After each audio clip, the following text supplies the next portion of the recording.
What's up, AP Psych? Welcome back. This is video number 2 on our Unit 7 on Cognition. First video, we talked about introduction to memory, some basic concepts, and how we take in information or encode it. In this video, we're going to be focusing on memory storage, the process of storing memories, the different aspects involved, and where memories are stored specifically in the brain. So let's grab our notes and go ahead and get started. First off, the retaining information, that's the basics of storage, right? When we store something, we're retaining it, and it's at the heart of memory. There are 3 stores of memory that we need to discuss and kind of go over. You have sensory memory, then we have short-term or working memory, and long-term memory. We mentioned these last time, but when events occur, they are taken in by our sensory memory. If they're deemed important, they then move to short-term or working memory. And then if we give them further significance or rehearsal from there, we can encode those events into long-term memory, from which when we need them, we grab them, we retrieve them, and use them in our working memory if needed to figure out a problem or remember a specific event in our life. For this video notes, we're going to be focusing specifically on the long-term memory section of those 3 aspects of memory. So long-term memory is supposed to have an unlimited capacity. There have been estimates on just how large the capacity is. It can range from 1,000 billion to 1 million billion bits of information. Think about that. That's an insane amount of information that our brain can hold. Just to illustrate kind of the massive capacity of our long-term memory, there's a story of Rajan Mahadevan and how he recited the first 31,811 digits of pi. Most of us just know that as 3.14, right? The ratio, the diameter, the ratio between the diameter and circumference of a circle.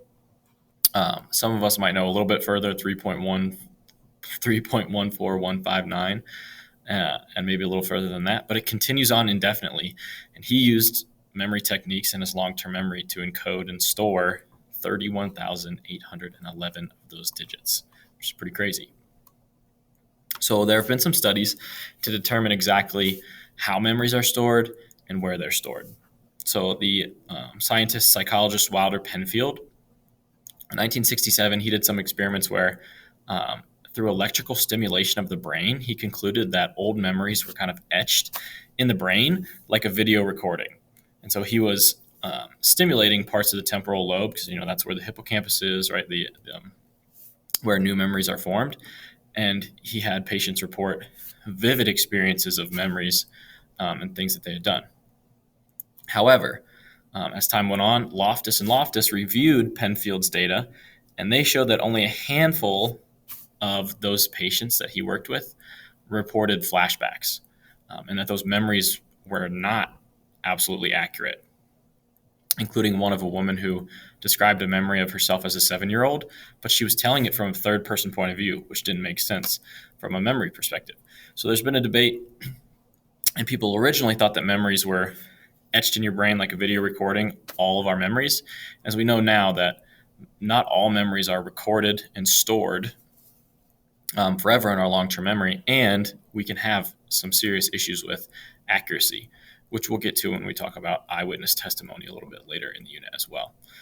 Furthermore, Lashley did some experiments using rats, and this suggested that even after removing parts of the brain, the animals retained partial memory of the maze that they had learned.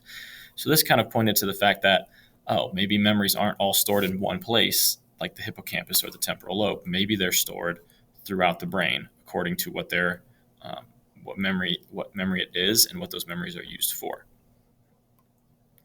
So that brings us to the discussion of the search for the engram, which is the biological basis of long-term memory. And they've been searching for this for a while to prove that memory is actually a physical trace, or something physical that happens in the brain. And it's taken 2 approaches. They've looked on the level of the synapses and the biochemical changes that are believed to represent the physical memory trace in nerve cells. So when the interaction between neurons at the synaptic level and how those changes occur when memories are formed, they've looked at that as the proof of the engram or the physical trace of memory. And they've also looked at neural circuitry used by memory in the brain and how those neural circuits have connected and form stronger connections over time when memories are formed. So let's look a little closer at some of those synaptic changes that occur. So these are changes in the changes in the synapse to form memories. So as we do something for the first time, a neural network is created. And the more we do that item, the more efficient our synapses in that network become. And they release neurotransmitters faster and they send the message quicker. We've learned about this before in Unit 3 on biological psych, and we learned about it as long-term potentiation, right? And it's believed to also be the basis of long-term memory, not just improving your physical capabilities, but also your memories. And here's an example of it. So this initial state, the first time we do something or try or experience something, this is kind of that initial state of the synapse. Neurotransmitters are being sent, the message is being sent. But with repeated stimulation, all of a sudden we have more receptors and we have more neurotransmitters in the synapse, and it happens faster. And that's the long-term potentiation aspect of this. We become more efficient. So a good analogy of this would be if you've ever run through a cornfield or a field of tall grass. The first time you go through it, all that grass or corn kind of pops back up and it's hard to see where you went. But if you ran that same path over and over again, you'd eventually tramp down the grass or the corn, and it'd be very obvious. And then you could travel the path faster after that, right? That's the idea of long-term potentiation. The more we do something, the more we experience something, our brain creates more efficient connections, and the neurotransmitters cross the synapse in greater numbers and faster. So in addition, some more discussion of the neural circuitry in terms of memory construction. When research began, they started looking at individuals who had parts of their brain removed in botched operations. And that told them a lot about memory construction and formation and storage. So HM, or Henry Molaison, had surgery for epileptic seizures, and he had his hippocampus and amygdala on both sides of his brain removed to try to stop the seizures. Since that surgery, he was unable to create new memories for the rest of his life. So 1953 onward, he could not create new memories. Imagine that. Imagine how tough your life could be after that. Although his memories for events prior to the operation remain normal. Okay, so this was a huge advancement in terms of memory science and figuring out that, memories must be stored in other places than the temporal lobe or the hippocampus. They must be stored throughout the brain. And this case study kind of proved that, and they were able to study it further as a result. The brain structures they found to be involved in memory have certain aspects of memory that they interact with. So for example, your prefrontal cortex right here is memory involved in the sequencing of events, but not the events themselves. So if you're trying to take events and think them through and put them in the correct order, the logical processing of it, your prefrontal cortex is involved in those, the memory of those events. Your amygdala encodes emotional aspects of memories, which makes sense because our amygdala is heavily involved in our experience of emotion, fear, aggression, anger, right? So it helps us encode and store emotional aspects of memory. Then you have your medial temporal lobe, which includes your hippocampus. And this encodes and transfers new explicit memories to long-term memory. Those memories that you are working hard to bring into long-term memory and remember, explicit memories, we'll talk about that in a second. Those are encoded and transferred through your hippocampus. This makes sense for Henry Molaison. He wasn't able to form new memories because his hippocampus was removed, but those memories he had already formed were stored in other places of the brain, so he was able to access them. Your cerebellum is involved in memories that have to do with movement, your more implicit memories and things like that, which we'll get to again in a second. So your memories can be stored across your brain, all throughout. Just to go over that again, your hippocampus aids in the initial encoding of info and then sends it off to different areas of the brain to be stored. Your cerebral cortex, the top layer of your brain here all across, memories are changed into relatively permanent memories. It helps you process. Remember, the cortex is all about higher level processing. It helps you process those memories and place them in the right places of the brain for storage. Your amygdala strengthens memories that have strong emotional associations. These emotional connections act as an aid for access and retrieval. We'll talk about something known as mood congruent memory. When you're in certain emotional states, it can help bring back or retrieve memories that you stored when you were also in the same emotional states. And the amygdala is probably what is responsible for the persistent and troubling memories associated with PTSD because of the emotional aspect of those, and anything that could trigger those memories trigger our amygdala, because that's oftentimes what helped create those memories and where they may be stored as well. So where are memories stored? Like we just kind of mentioned, memories do not exist in one place in the brain, but they reside all throughout the brain. It depends upon the nature of the material being learned. So information storage appears to be linked to the site in the brain where the processing of that information occurs. Okay? So where in the brain we process that information, that's oftentimes where it can be stored. So if it's visual information, the memory would be stored in your visual cortex, right? If it's auditory information, it's going to be stored in your temporal lobe and your auditory cortex. So it just associates that, and it makes sense that those memories are stored in those areas. Other things to consider with memory: stress, heightened emotions such as stress make for stronger memories. Okay? Stress seems to boost activity in the brain's memory-forming areas, such as your hippocampus and your amygdala. Continued lengthy stress, however, can disrupt memory. Okay, so certain stressful situations can improve performance and can improve memory function. But if you're experiencing chronic stress, it's never a good thing for your body. So let's talk about a few types of memories that I referenced earlier, and we talk about them here in storage because it's important as to where they are stored. So there's things called implicit memories, and these are memories that you are not consciously aware of. They're implicit, right? Yet these memories can affect your behavior. Okay, it's called non-declarative memory also.